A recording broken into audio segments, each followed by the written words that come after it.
അന്നേരം ദേ മക്കളെ ചേച്ചി വീട്ടിലെത്തി. ഷോപ്പിംഗ് എല്ലാം കഴിഞ്ഞു. ഇനി എല്ലാ ഷോപ്പിംഗ് എന്ന് പറഞ്ഞിട്ടുണ്ടെങ്കിൽ ബാക്ക് ടു സ്കൂൾ എന്ന് പറഞ്ഞ് പോയതാണ് കേട്ടോ. That concept completely turns to back to kitchen എന്നുള്ള കൺസെപ്റ്റിലോട്ട് മാറി. അപ്പോൾ എന്തോ പറ്റി, കിച്ചണിലേക്കുള്ള ഐറ്റംസ് കുറേ വാങ്ങിച്ചു ചേച്ചി. എന്താ പറയണത്, 11 രൂപയായിട്ടോ ഇപ്രാവശ്യത്തെ എൻ്റെ ഷോപ്പിങ്ങിന് വേണ്ടിയിട്ട്. ഞാനത് ഭയങ്കര പ്രൗഡോടെ പറയുമല്ല, വളരെ സങ്കടത്തോടെ പറയുക കേട്ടോ. ഞാൻ ഇനിയും ലുലുവിലേക്ക് പോവില്ല ഇങ്ങനത്തെ ഷോപ്പിംഗ് ചെയ്യാൻ. എനിക്കറിയില്ല ഹസ്ബൻഡ് വന്നിട്ടുണ്ടെങ്കിൽ ഇത് മാറുമെന്ന്, പക്ഷെ ഞാൻ പോകത്തില്ല. എനിക്ക് തോന്നുന്നു ഒരു 4000 രൂപ അല്ലെങ്കിൽ ഒരു 5000 രൂപ ഉണ്ടെന്നുണ്ടെങ്കിൽ സ്മാർട്ട് ബസാറിൽ നിന്ന് ഇതിലധികം സാധനങ്ങൾ കിട്ടും എന്ന് തോന്നുന്നു. എങ്കിലും ഞാൻ പറയാം, ആൾക്കൂടി ഞാൻ വാങ്ങിച്ചത് കുട്ടികളുടെ നോൾട്ടയുടെ ലഞ്ച് ബോക്സാണ് വാങ്ങിച്ചത്. പിന്നെ അതേപോലെ തന്നെ വാട്ടർ ബോട്ടിൽ എന്തോ 138 അത്രയൊക്കെ ഉണ്ടായിരുന്നുള്ളൂ. പിന്നെ വാങ്ങിച്ചത് ഇങ്ങനെ അല്ലറ ചില്ലറ സാധനങ്ങളാണ്, അല്ലാണ്ട് അങ്ങനെ കാര്യമായിട്ട് ഭയങ്കര എക്സ്പെൻസീവ് ആയിട്ടുള്ളതൊന്നും വാങ്ങിച്ചിട്ടൊന്നുമില്ല. മിക്കതും ആയിരിക്കുന്ന ഓഫർ സ്ഥലത്ത് നിന്നൊക്കെയാണ് വാങ്ങിച്ചിരിക്കുന്നത്. പിന്നെ അത്യാവശ്യം കുറച്ച് നമ്മൾ ഈ പറഞ്ഞതുപോലെ ഹെർഷീസിൻ്റെ സിറപ്പ് അങ്ങനത്തെ കാര്യങ്ങളൊക്കെയാണ് പിന്നെയും കുറച്ചും കൂടെ അതുള്ളത്. ഹെർഷീസിൻ്റെ മറ്റിതില്ലേ വൈറ്റ് എന്താ പറയുക, ഹോട്ട് ചോക്ലേറ്റിൻ്റെ അതൊക്കെ. അല്ലാതെയൊക്കെ സാധാരണ റേറ്റിൻ്റെയൊക്കെ നിങ്ങൾക്ക് നോക്കുമ്പോൾ കാണാൻ പറ്റില്ലേ. പിന്നെ ചീസ് അങ്ങനത്തെ ഐറ്റംസൊക്കെ. പക്ഷെ എന്താണെന്നറിയില്ലെന്നേ, ഭയങ്കരമായിട്ട് എക്സീഡായിരുന്നേ. അപ്പോൾ എനിക്ക് പിന്നെ ചെമ്മീൻ വാങ്ങിച്ചായിരുന്നു, ചിക്കൻ വാങ്ങിച്ചായിരുന്നു. ചിക്കൻ ഒരു 2 ഞാൻ വാങ്ങിച്ചോളൂ. ചെമ്മീൻ 1 കിലോ വാങ്ങിച്ചു, അത്രേ ഉള്ളൂ ഞാൻ. പിന്നെ തേങ്ങ അങ്ങനത്തെ കാര്യങ്ങളൊക്കെ. പക്ഷേ ബില്ല് ഭയങ്കരമായിട്ട് കൂടിയെന്നേ. അപ്പോൾ എനിക്കത്ര ഇഷ്ടപ്പെട്ടില്ല. അങ്ങനെ കൂടാൻ പാടില്ലല്ലോ. എൻ്റെ ബഡ്ജറ്റൊക്കെ മാറിയെന്നേ, ഈ മാസത്തെ ബഡ്ജറ്റ് എല്ലാം പോയി. ഇനിയിപ്പം എനിക്ക് ഭയങ്കര സങ്കടമുള്ളൊരു കാര്യമാണ്. എനിക്കറിയില്ല എന്താണെന്ന്. എനിക്ക് തോന്നുന്നു ഇതൊക്കെ ആണുങ്ങളല്ലേ ഏറ്റവും കൂടുതൽ സങ്കടം വരേണ്ടത്. എൻ്റെ ഹസ്ബൻഡ് അങ്ങനത്തെ ചിന്തയൊന്നും ഇല്ല എന്നേ. അതായത് പുള്ളിക്കാരൻ അത് ട്രബിളിങ് അല്ല, അത് കുഴപ്പമൊന്നുമില്ല. പക്ഷേ പുള്ളിക്കാരൻ അങ്ങനെ ഇല്ലാത്തതുകൊണ്ടായിരിക്കണം അതിൻ്റെ ഇരട്ടി എനിക്കുണ്ട് അങ്ങനത്തെ ചിന്ത. എനിക്കിങ്ങനെ ഞാനിപ്പോഴെന്നല്ല കേട്ടോ, എൻ്റെ വീട്ടിൽ ഞാൻ പറഞ്ഞിട്ടില്ല, എൻ്റെ വീട്ടിൽ ഉള്ളവർക്ക് പണ്ട് എൻ്റെ അടുത്ത് വന്ന് നിൽക്കാൻ പേടിയാണ് കേട്ടോ. വെള്ളം കുടിക്കാണ്ട് ചാകും എന്നിങ്ങനെ പറയും. പക്ഷെ അങ്ങനെയല്ല, ഞാനൊരിക്കലും അങ്ങനെയൊന്നും ചെയ്യത്തൊന്നുമില്ല. ഞാൻ എൻ്റെ രീതിയിൽ ചിന്തിക്കുമ്പം ഞാൻ ആരോടും അങ്ങനെ വെള്ളം കുടിക്കാത്ത രീതിയിൽ ചാകും എന്നുള്ള രീതിയിലൊന്നും ഞാൻ ആരോടും കാണിച്ചിട്ടില്ല. പക്ഷേ എല്ലാത്തിനും ഒരു കണക്കും കാര്യങ്ങളൊക്കെ എനിക്കുണ്ട്.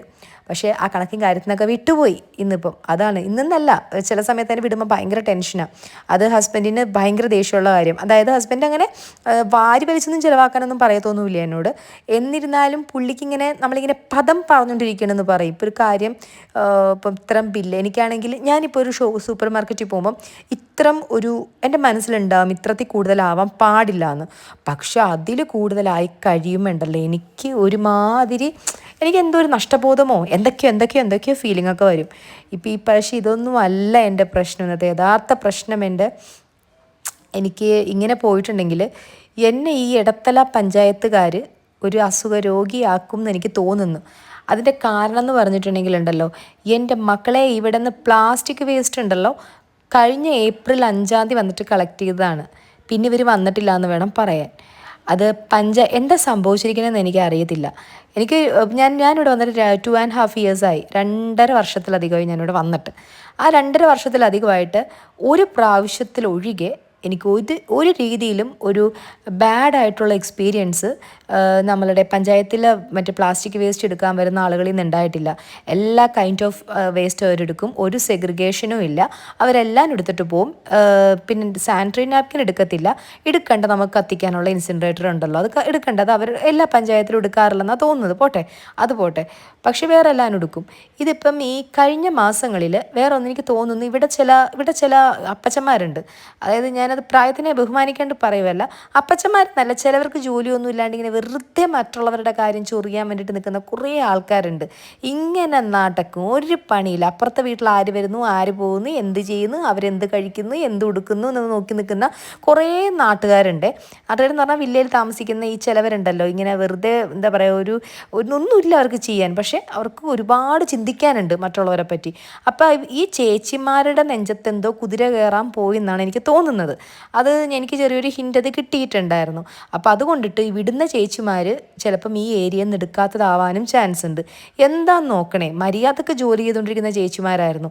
ആ ജോലി സ്വന്തമായിട്ട് ജോലി ചെയ്യത്തുമില്ല, ചെയ്തുകൊണ്ടിരിക്കുന്ന ചേച്ചിമാരെ ചെയ്യിപ്പിക്കത്തുമില്ല. ഇങ്ങനത്തെ ചില സാധനങ്ങൾ ഈ കാലത്ത് ഇവിടെയും ജീവിച്ചിരിക്കുന്നുണ്ട് എന്നുള്ളതാണ് സത്യം. അതായത് നമ്മൾ ഈ പറഞ്ഞതുപോലെ ഈ വേസ്റ്റ് അവർ കളക്ട് ചെയ്യാൻ വന്നു എന്ന് കരുതിയിട്ട് അവർ നമ്മുടെ അടിമകളാണെന്ന് അവർ കരുതരുത്. ശരിയല്ലേ ഞാൻ പറഞ്ഞത്? എല്ലാ ജോലിക്കും അതിൻ്റേതായ മാന്യതയുണ്ട്. യൂറോപ്യൻ കൺട്രീസിൽ എനിക്ക് തോന്നുന്നു എന്താ പറയുക വൈറ്റ് കോളർ ജോബിനേക്കാളും കുറച്ചും കൂടി റെസ്പെക്റ്റ് കൊടുക്കേണ്ടത് ബ്ലൂ കോളർ ജോബിന് തന്നെയായിരിക്കാം കൊടുക്കുന്നത്. ബിക്കോസ് അങ്ങനെ ചെയ്യുന്നവരെ കിട്ടാനാണ് ബുദ്ധിമുട്ട്.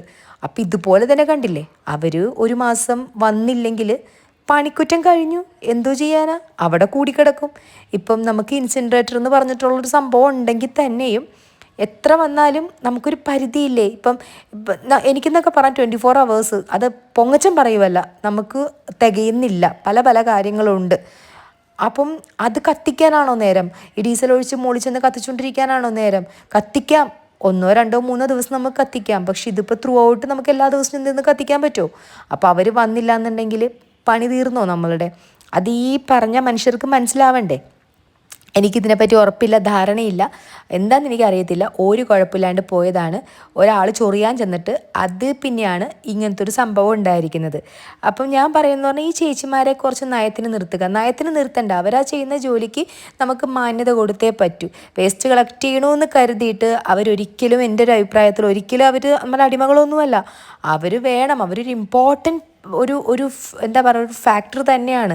അതിൻ്റെയാണ് ഇങ്ങനെ ഇരിക്കുന്നത്. കണ്ടില്ലേ, ആ ചേച്ചിമാർ വന്നില്ല, ദാ ഇവിടെ ഇരുന്ന് ഇങ്ങനെ ചെയ്യുന്നു. എനിക്കാണെങ്കിൽ പെട്ടെന്ന് ഇത് കണ്ടു. ഞാൻ ഈ ലുലുന്ന് പോയി വന്നപ്പം സാധനങ്ങൾ ഇങ്ങനെ മാറ്റുന്ന സമയത്ത്, നമ്മളിങ്ങനെ ബോക്സസൊക്കെ ഇടുന്ന സമയത്ത് പെട്ടെന്ന് ഒന്നും കൂടി ഞാൻ അവയർനെസ് വന്നു. പിന്നെ എനിക്ക് നിൽക്കാൻ പറ്റുമോ മക്കളെ? എല്ലാ കാര്യങ്ങളും ഞാൻ എടുത്ത് വെച്ചിട്ട് തുടങ്ങിയില്ല എൻ്റെ പരിപാടി. വേസ്റ്റ് എല്ലാം കൊണ്ടുവന്നിട്ട് ഞാൻ കെട്ടി, എൻ്റെ ഇവയാണ് കേട്ടോ സഹായിക്കുന്നത്. എൻ്റെ എന്താ പറയണത്, അവൾ ഇല്ലെന്നുണ്ടെങ്കിലുണ്ട്, എനിക്ക് തോന്നുന്നു, സാധാരണ പറയത്തില്ല അമ്മമാരില്ലെങ്കിൽ മക്കൾക്ക് പറ്റില്ല എന്ന്. പക്ഷേ എനിക്ക് അങ്ങനെയല്ല കേട്ടോ. ഞാനില്ലെന്നുണ്ടെങ്കിലുണ്ടല്ലോ പിള്ളേർക്ക് വലിയ പ്രശ്നമൊന്നുമില്ല, പക്ഷേ പിള്ളേരില്ലെങ്കിൽ എനിക്ക് പ്രശ്നമാണ്.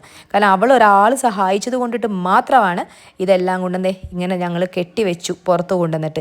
ഇതെന്തോ ചെയ്യും, എങ്ങനെ ചെയ്യുമെന്ന് അറിയത്തില്ല. ഇത്രയും വേസ്റ്റ് ഉണ്ട് ഞങ്ങൾക്കെന്ന് പറഞ്ഞാൽ. അല്പം പ്ലാസ്റ്റിക് വേസ്റ്റ് കൂടുതലാണ്, മറ്റേ പാലിൻ്റെ ബോക്സും കാര്യങ്ങളും അങ്ങനെ ഇങ്ങനെയൊക്കെ. ഇവിടുത്തെ ആൾക്കാർ എനിക്ക് തോന്നുന്നു, എനിക്ക് അറിയത്തില്ല, അതും കൂടി ചോറിലിട്ട് ഉരുട്ടി കഴിക്കുകയാണോ എന്ന് എനിക്കറിയില്ല, ഏതാണെന്നൊന്നും എനിക്കറിയില്ല. ഇങ്ങനെയൊക്കെ പറയാമോ ഇല്ലയോ എന്നൊന്നും എനിക്ക് അറിഞ്ഞൂടെ. ഞാൻ പറയണതെന്ന് പറഞ്ഞിട്ടുണ്ടെങ്കിൽ എന്തിനും ഏതിനും ഒരു ഒരു ഒരു ഒരു ഇതൊക്കെയുണ്ട്. നമ്മൾ ഒന്നുകിൽ നമ്മളൊരാളെ പണി ചെയ്യാണ്ടിരിക്കുക, അവിടെ ഇരുന്നോ, പണി ചെയ്യാണ്ട് അവിടെ ഇരുന്നോ, മറ്റുള്ളവരെ ചൊറിയാൻ പോകുന്ന എന്തിനാണ്? ഇത്രേ ഞാൻ പറയുന്നുള്ളൂ. നിങ്ങളുടെ നാട്ടിലുണ്ടോ ഇങ്ങനത്തെ ചില ആളുകളുണ്ടെങ്കിൽ ഒന്ന് കമൻറ്റ് ചെയ്യണേ. പിന്നെ പഞ്ചായത്തിൻ്റെ വേഷം കിട്ടുമെന്ന് പറഞ്ഞിട്ടുണ്ടെന്നുണ്ടെങ്കിൽ, കോർപ്പറേഷനിലൊക്കെ നമ്മളൊക്കെ ജീവിച്ചു വന്നിട്ട് പെട്ടെന്ന് പഞ്ചായത്തിലോട്ട് വരുമ്പോണ്ടല്ലോ, എന്തോ നമ്മൾ ഈ എറണാകുളം ജില്ല തന്നെയാണ്, വേറെ ഏതോ എന്താ പറയുക, എവിടേക്കോ ഒന്നും എനിക്ക് അറിയത്തില്ല എന്താണ് ഏതാ നടന്നുകൊണ്ടിരിക്കുന്നത് സറൗണ്ടിങ്സിലെന്ന്. അറ്റ്ലീസ്റ്റ് അത് അവർക്കെങ്കിലും ഒരു ഉത്തരവാദിത്തം വേണ്ടായോ? ഈ സംഭവങ്ങളൊക്കെ ഇങ്ങനെ കിടന്നിട്ടുണ്ടെങ്കിൽ ചെയ്യും അങ്ങനെ. അതൊക്കെ ഞാൻ പറഞ്ഞത്, പഞ്ചായത്തിന് പോലും ചില കാര്യങ്ങൾ കൺട്രോൾ ചെയ്യാൻ പറ്റത്തില്ല. ഇതെല്ലാം ആ ചേച്ചിമാരുടെ കയ്യിലാണ്. അവർക്ക് വേണമെങ്കിൽ അവർ വരുന്നില്ല, അത്രയേ ഉള്ളൂ. അവർക്ക് താല്പര്യമില്ല. കാരണം അവർ ചൊറിയൽ കേൾക്കാനല്ല അവർ വരുന്നത്. എനിക്ക് തോന്നുന്നു അതാ കാര്യം തോന്നുന്നു. ഞാൻ അപ്പോഴേ തോന്നിയതാണ് എനിക്ക് ഇനിയിപ്പോൾ അടുത്ത മാസം ഈ ചേച്ചി വരുമോ എന്ന് പറഞ്ഞ് എനിക്ക് തോന്നി. അതേപോലെ തന്നെ സംഭവിച്ചു. ഇപ്പം എന്തോ ചെയ്യാനാണ്. ഞാനപ്പോൾ വേസ്റ്റ് എല്ലാം എടുത്ത് പുറത്തോട്ട് ഇട്ടു. പിന്നെ ഈ പറഞ്ഞതുപോലെ ഫിനോയിലിട്ടിട്ട് അവിടെയൊക്കെ ഒന്ന് ക്ലീൻ ചെയ്തു. കാരണം മഴയാകുമ്പോഴേ ഞങ്ങൾ വിചാരിച്ചിട്ടുണ്ട്, അത് പറ്റുമെന്ന് അറിയത്തില്ല, അത് ഇനി വില്ലേജിൽ ചെന്നൊക്കെ പെർമിഷൻ എടുക്കണം. ഇപ്പോഴല്ല, പിന്നീട് പറ്റുവാണെന്നുണ്ടെങ്കിൽ മാത്രം.